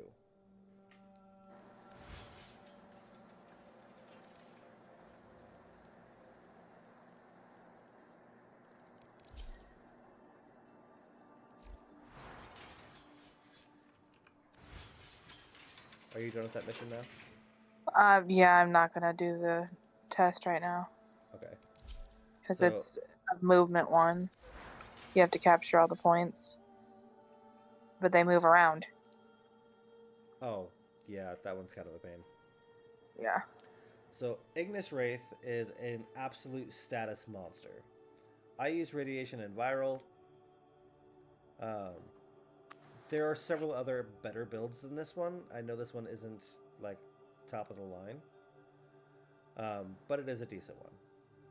This is something I would definitely put on an Arcane for status effects. Excuse me. Anyway, let's go take a look at my stuff and see how well I fare in an Akkad. Oh, well, I didn't know what we were doing. Give me a second. What were you wanting to do? I just finished a COD. I didn't know we were going back to a COD. Because I just maxed out some stuff. Oh, cool. And so I have other things to max out stuff. Okay, well, while you are doing that, then I can run to Fortuna real quick and guild something. Okay. So I think I also need to run to Cetus to guild a Zaw.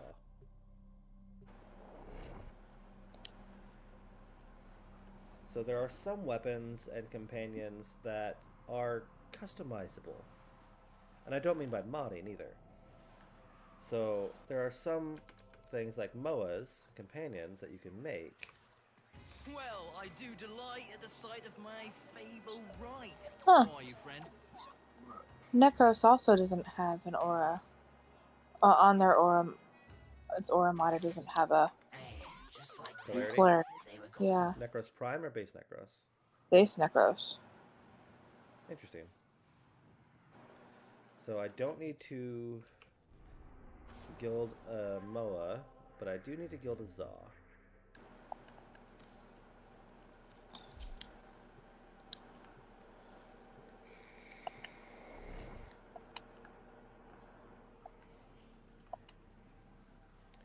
So what I mean by customizable is for Zaz and Cetus, you have to talk to Hawk, if I can find him.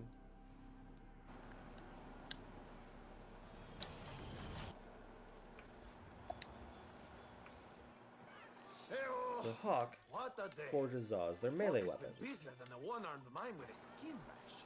You can buy the strikes. So if I go just to the strikes, all of these are different actual melee weapons, right? However, these are just the blades of the weapon. You also need the handle and a link. Alright? Now, these do... For mastery, the only thing that actually gains mastery is the strike. You can customize the grip and the link any way you want. The grip determines whether or not it's a one-handed weapon, a two-handed weapon, whether it's going to be treated like a hammer, if it's going to be treated like a staff for pull-arm style weaponry. You can change it to whatever you want, right? The link is going to be affecting whether it's crit damage or speed or status damage, status chance, things like that. Really? Step into the winner's circle occasionally, friend. We'd love to have you. Now I need to master or rank up both of these, so I'm going to go ahead and apply. Waiting to come to life with your touch. Hang on, what is this Will you one? name her? So this is the Bala strike. So Gilded Bala is what I'm going to call this, so I know what it is. Your blade, Tenno. Name her and bring her to life. Perfection. This is the Kyath strike. Such beautiful lines. She requires only a name. You are quite the poet, then. Now, for mastery, when you first make a Zaw, oh, I can do that. I didn't realize I had stuff to build one other one. Very good, very good. Oh, I don't have another grip made. Okay, so I just made another Zaw. Remember, Hawk has new specials every day. So that new Zaw I made is just treated as a Zaw, alright? Now, ranking it up to 30 here does not count for mastery. Once you have ranked it up to 30, you have to bring it back and then guild it, and then rank it up to 30 for it to be counted for mastery. So you have to do it twice. So once you rank it up the first time, do not get rid of it until after you guild it.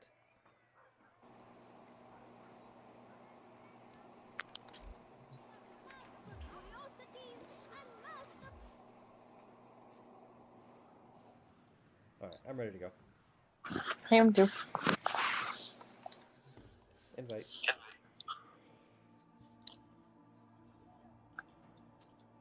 We're an hour and 45 minutes into the stream and I haven't done a single mission yet. No. That was a little more than brief, I guess. Yeah, because I'm... Alright, Alright, let's go straight to a COD.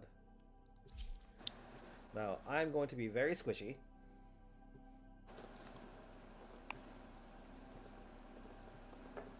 I have nothing ranked up. Damn it, I forgot to switch my focus. Or not my focus, but my amp. That's okay.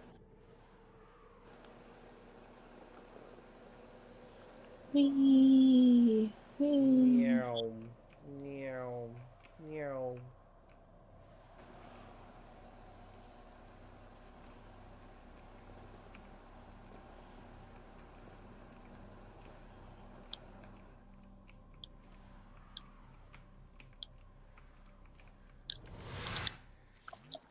Our position has been compromised. Defend the cargo until Ooh, it is a reinforcements zoom. arrive. What a mess. Let's clean it up.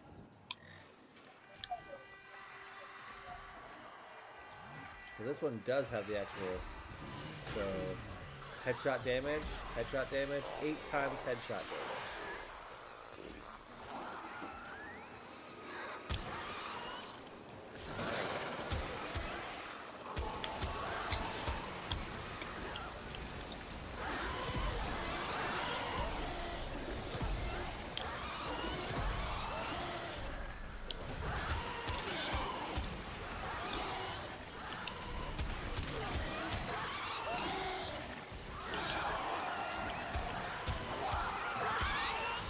Choo choo. Basic carrier.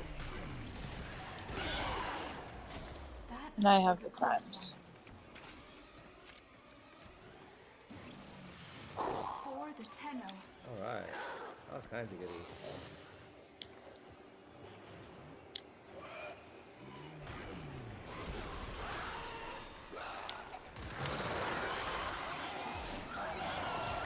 Holy shit!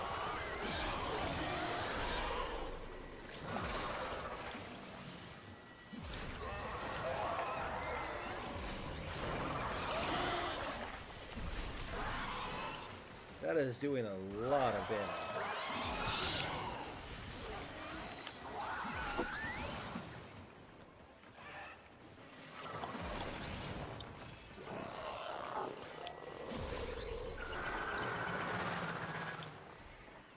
An unranked glaive is doing 300k damage. Oh wow.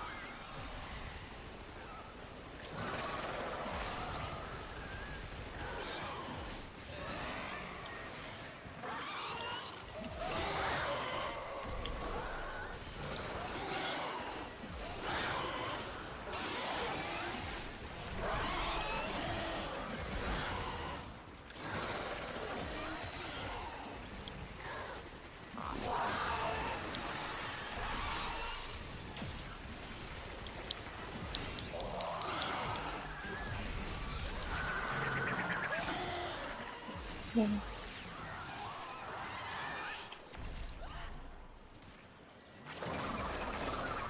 Reach rank 10. So I'm already ranked 10, 15, 14. Okay. Gloom, let's see what's thing.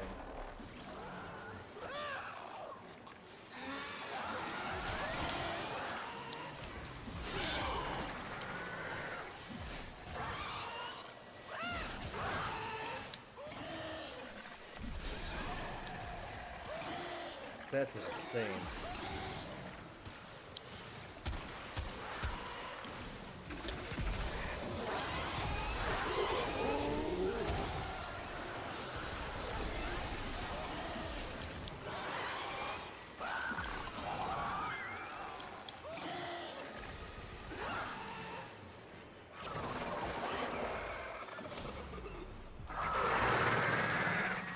I like that. I've never really messed with the glaive before. Like, I know glaive weapons can be powerful with their throw, but, like, I had no idea.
Reinforcements available. Do you choose to leave now or continue fighting? So I'm already Keep at fighting. rank 21 with the Another glaive. opportunity to extract will appear soon.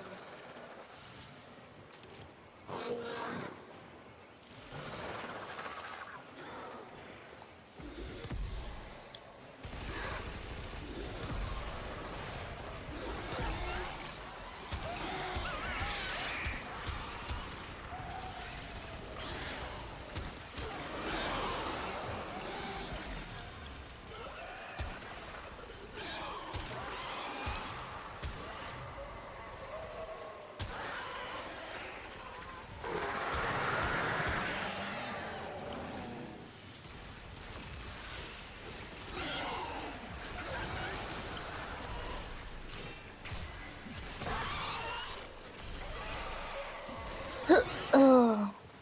That does so much. Yay, Seven got Shadow.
Become a shadow.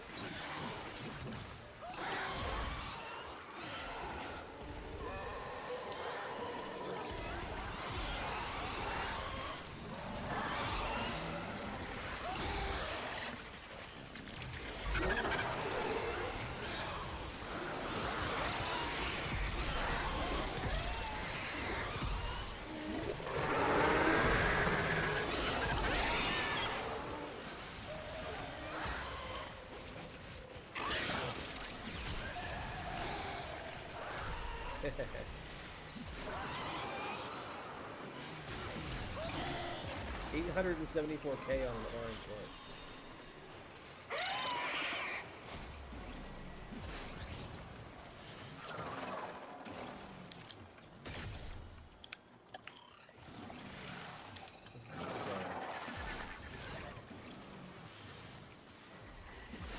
I see why the glaive is used so much.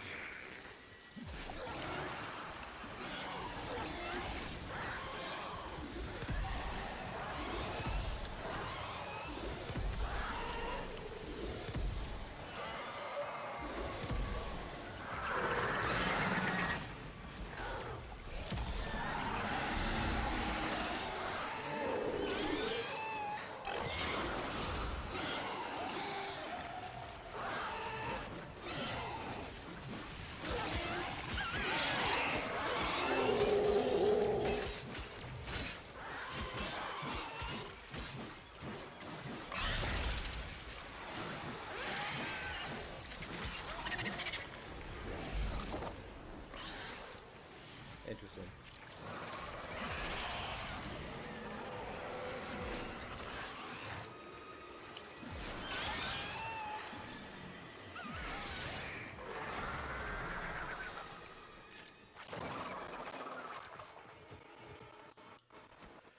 I don't really use Sevagot a whole lot, but he's basically immortal if you build him right.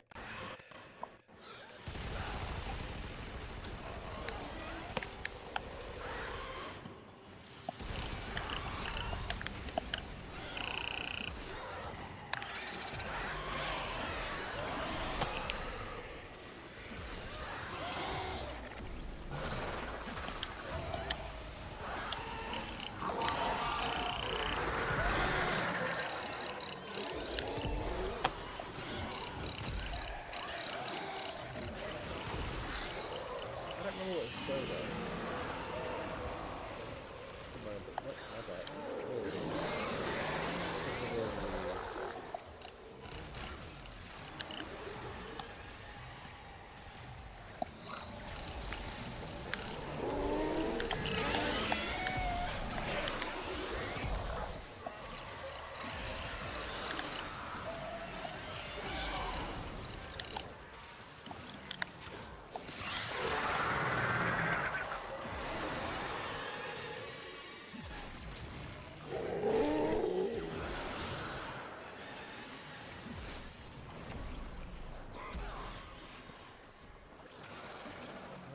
At wave 10. Extraction is ready. Unless you can handle more of the going. enemy.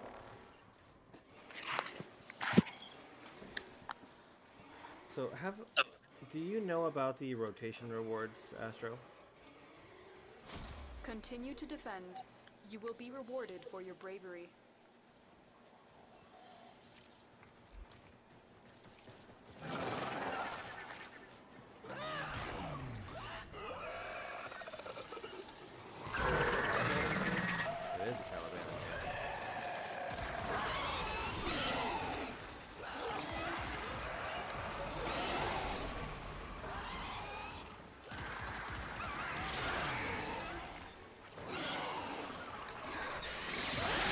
Bring out the big gun. I'm curious what this does.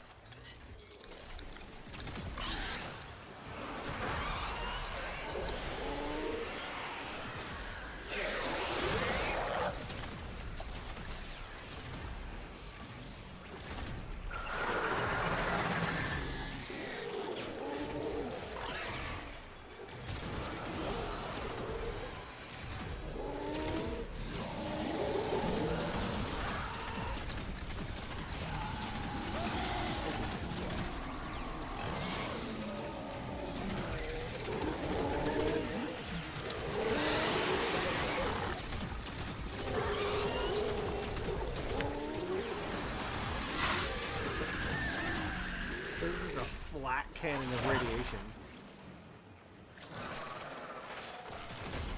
Or, Jesus! A laser beam of doom. This is fun. I like the Mangonite.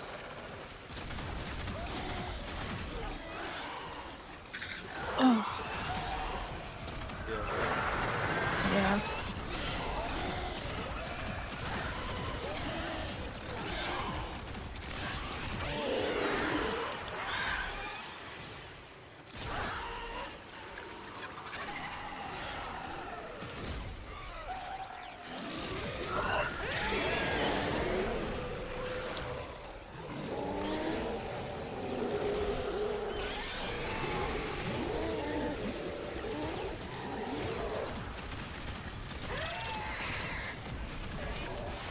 Yeah.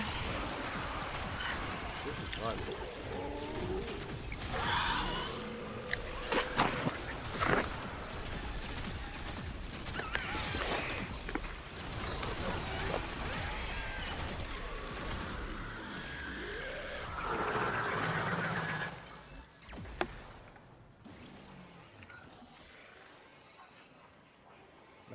Max. Almost. That's my third.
was kind of cool.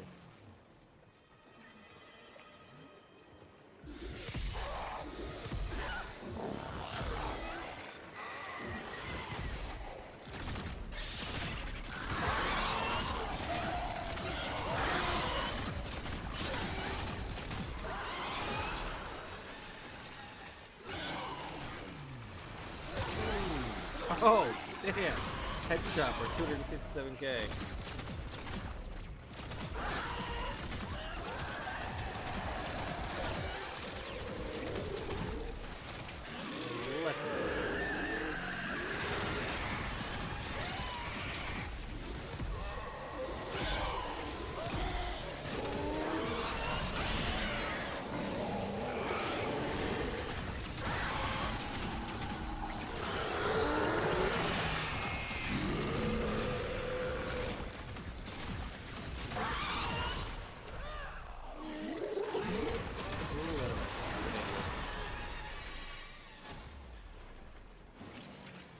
Wave 14, let's take a look. Max. Everything is maxed. I am fully maxed. I don't need to stay to 20. How about you? Bam.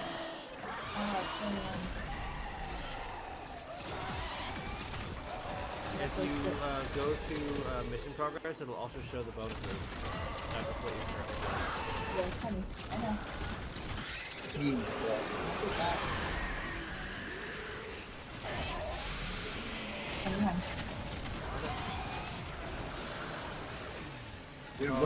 Oh, that's right. I did get the affinity bonus.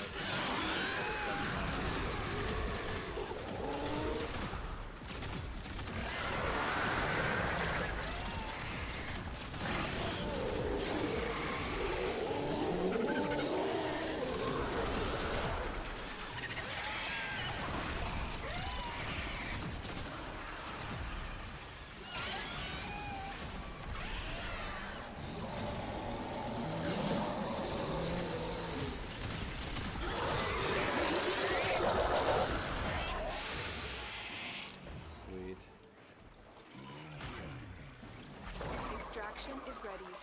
can Unless you can handle more of the enemy. We can go. Continue to defend. You will be rewarded for your bravery. I'm not hurting at all, so.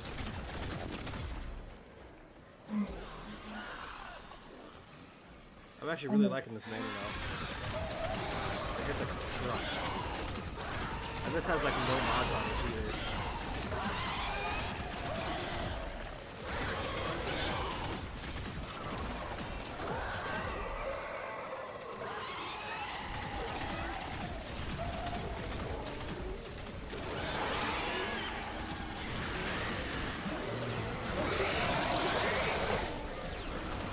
Flat hand. It's not doing a lot of damage like per pellet,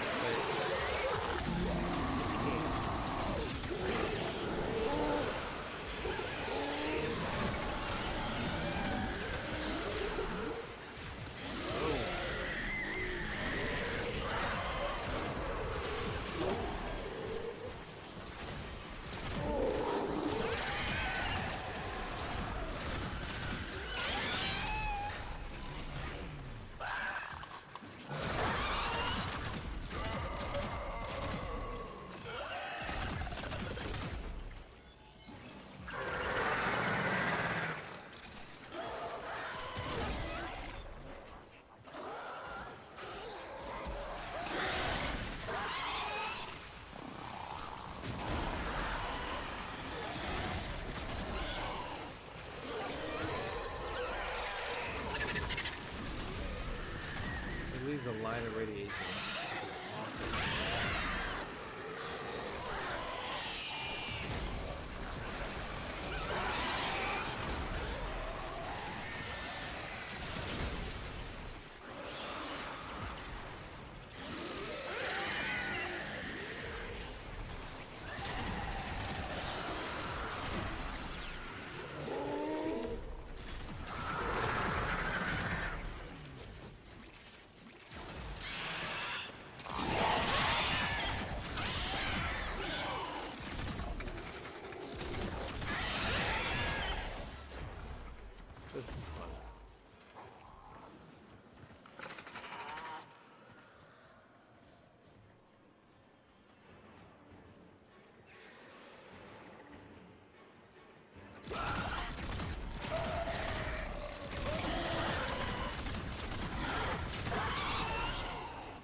take radiation shots.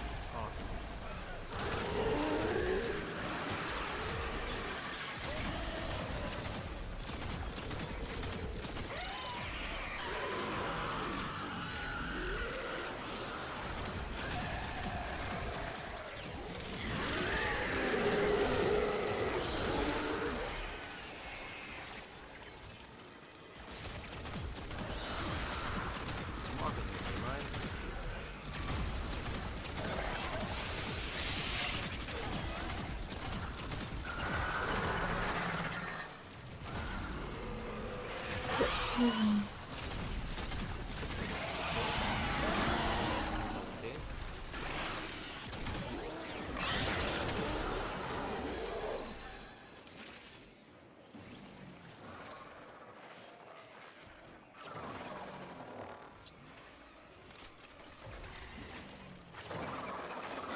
I really like this game.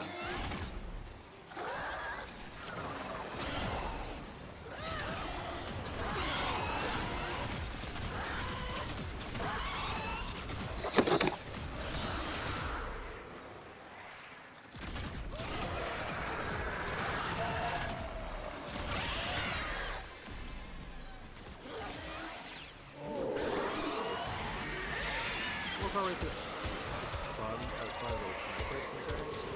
It actually does hit decently hard. Not my favorite. That's good enough cannon.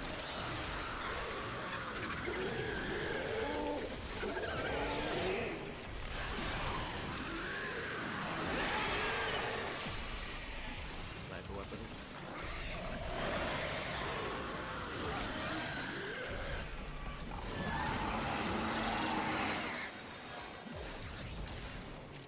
There we go. That's an awesome melee build. Come on.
That's awesome. Reinforcements available. Do you choose Alright, to got leave that now Meso or P15. continue fighting? Very impressive, That was Tenno. fun. You held them all back. Time to get over it. Everything got leaks. That's fantastic. I like it.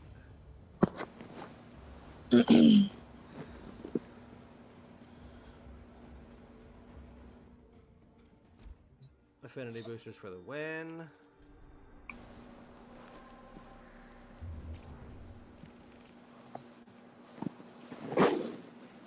But it is now midnight exactly, and unfortunately that is all the time I have for tonight for the stream. I appreciate you all stopping by. Astro, thank you for stopping by again, and hopefully I shed a little bit of light on my modding methods and how some of those apply to others. Believe me, that was still pretty surface level stuff. My Mesa build, for example, is absolutely outrageous, and there is so much to it. Everything ties together, from the modding on Mesa herself, to the secondary weapon, to the primary weapon, to the focus that I have for my operator, to even some of the mods on my companion and the companion weapon, all tie into making Mesa amazing. So if you really want me to go into an in-depth build guide on my Mesa, let me know, please. And I'll definitely do that. It'll probably take a bit. It'll be a longer build, but it will explain everything of how I do it and why I do it, and how I where I got the build from. I got the build originally from Shockwave, but I have since tweaked it into a monster. So, as I'm sure you saw last night. Anyway, once again, that's all I have time for tonight. I appreciate you all for hanging out with me. If you have enjoyed my content in any way, shape, or form, please be sure to hit that like button. Be sure to subscribe. I do try to stream every Wednesday and Sunday night. And any unscheduled streams are always referred to as shenanigan streams. Who knows what we're going to get up to on those nights. Anyway, with that in mind, I'll catch you all on the next one.